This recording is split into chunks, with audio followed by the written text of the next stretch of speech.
Hey YouTubers, welcome to World Cinema Reviews. This is your host Frank the Vamp, and today I got a double feature for you. I'm doing two videos with two movies.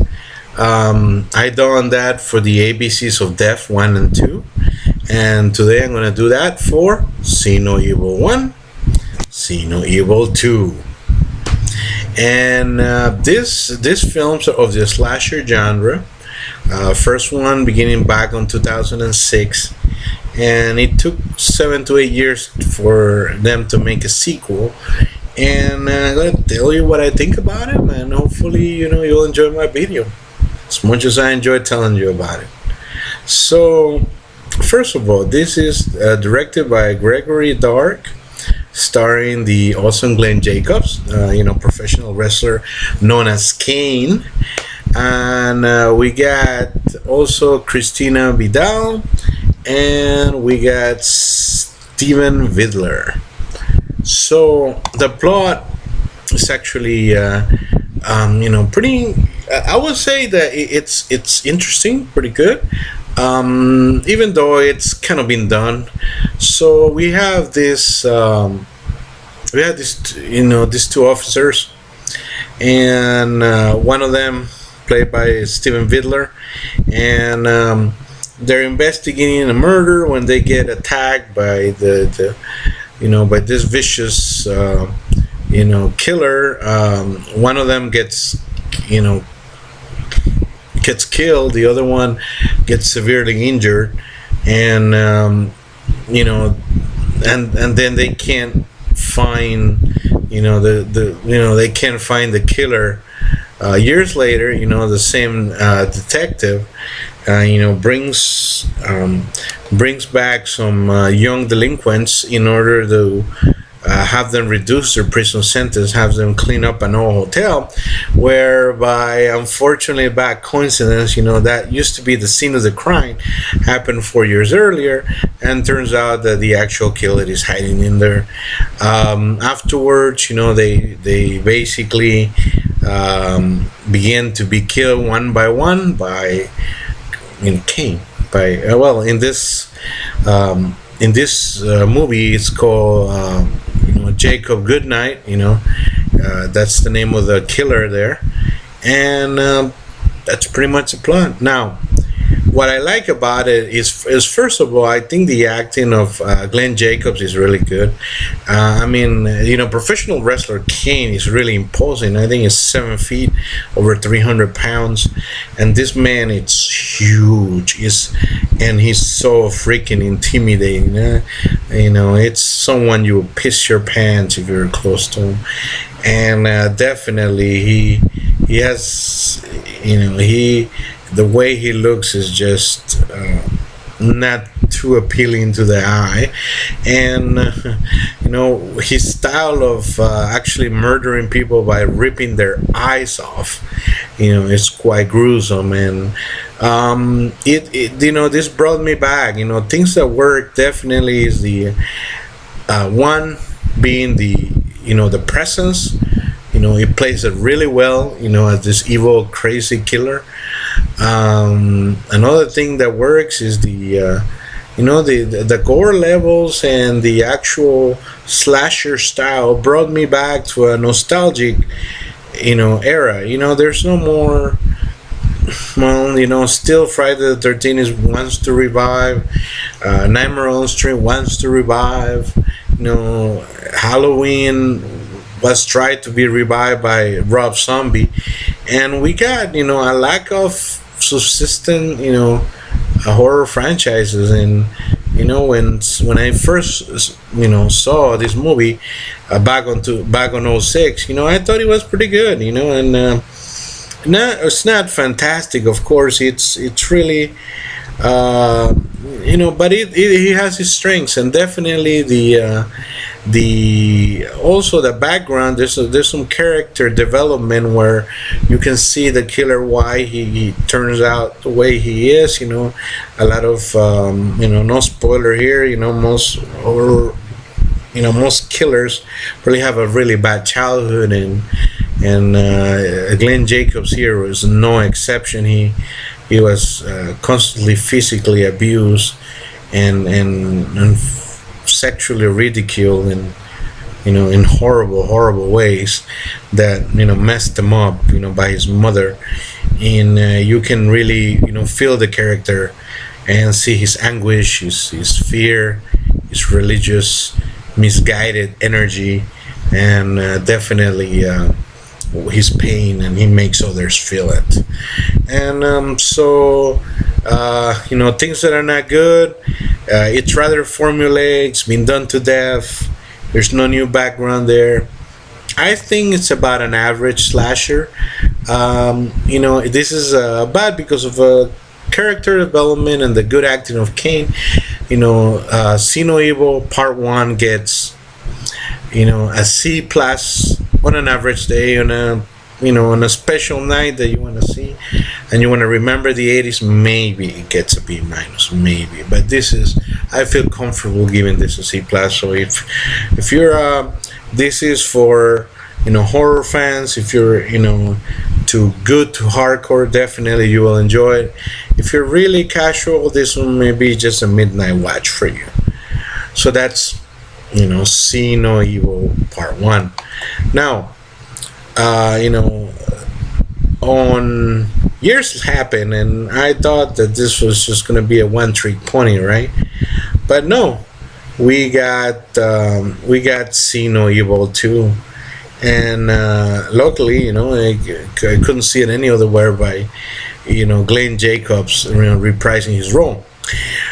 Because See No Evil 2 does have a small little tiny bit of a spoiler. If you haven't seen it, walk away, turn off the video, stop the video here, and reopen it so that you can see it. So I'm going to spoil it a little bit there. But okay, YouTubers, so now you're ready for See No Evil 2. Directed by the Soska sisters, starring once again Glenn Jacobs, reprising his role as the Good Night Killer. And we also see the awesome Danielle Harris. And if you can recall, Danielle Harris, ever since she was a little girl, she acted on Halloween 4 and Halloween 5, The Return of Michael Myers, where she plays the little sister of I believe of Michael Myers, and she does a pretty good job at it. Then she returned on the remake from Rob Zombie's remake, Halloween 1 and 2, and that's an awesome job. I mean, she has become a pretty good actress. Some people consider her to be a scream queen, and she doesn't disappoint here. But more on that later. The plot goes like this. It's so like I said. So if you're here, you've seen the movie, or you can pretty much tell that Kane, Glenn Jacobs, basically dies, or sort of is believed to be dead by the end of the film of See No Evil 1. But it turns out he's barely alive, and the police comes and shows and sees that his heart still beating ever so slightly. The paramedics try to resuscitate him, but after a couple of tries, they figure that this is a malicious killer.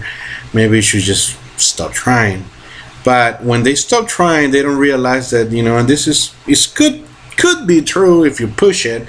That if you do try, sometimes it takes a little bit of time until somebody comes back after there's a they do the shock treatment to revive the heart, and it may be that somebody could still be alive with very little beats per second, per minute, and turns out that that's what happens to the killer here. And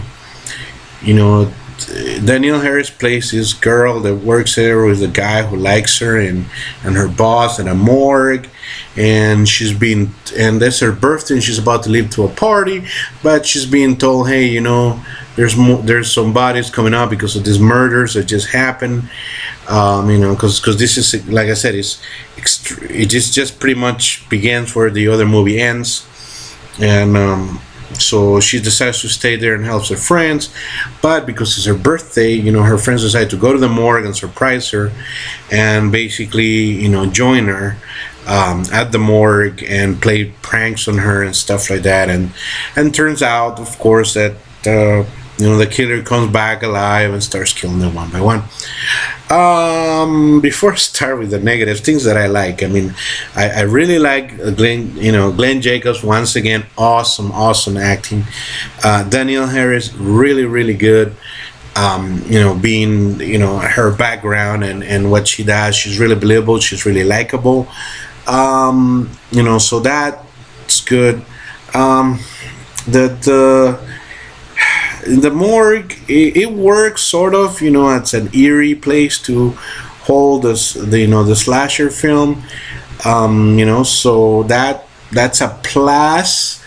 It also works that this is pretty much a slasher film from the 1980s, shot on the 2014. So nostalgia. So that part works to me. The other parts are just so predictable. The plot is full of holes. Like, why don't they just use a cell phone to call, or is there no phones anywhere so somebody can call on the police? Why there's no police? While delivering the body. Also, it's kind of strange.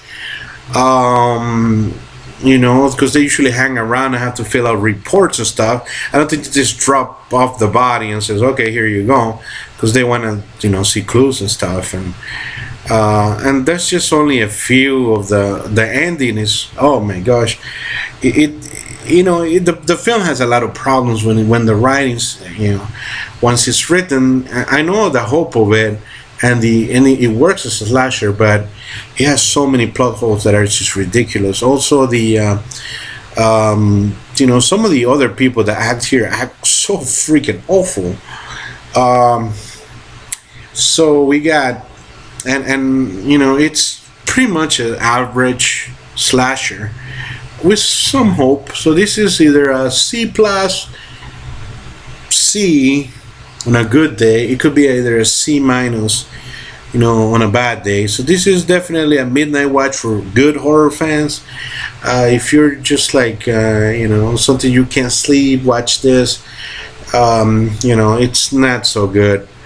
Definitely, I do prefer slightly the first one. So to sum it all, to see this franchise, Glenn Jacobs works. There's some good acting there. There's some hope for the slasher genre on general. I think this average to be a C overall. This is a C plus on a good day, but it's just nothing impressive, nothing great. But it's a watchable, entertaining couple of films that you may want to check out. But just don't expect too much. If you go with low expectations, you pretty much just get what you get, a good slasher. And hopefully, if anything good comes out of this, it's just that people start making more of this. And please don't make any more found footage. No more found footage. More slasher films. Have a good one. Take care. And see no evil. One, if you have time to, take it easy. Be well. Sleep tight, kiddies.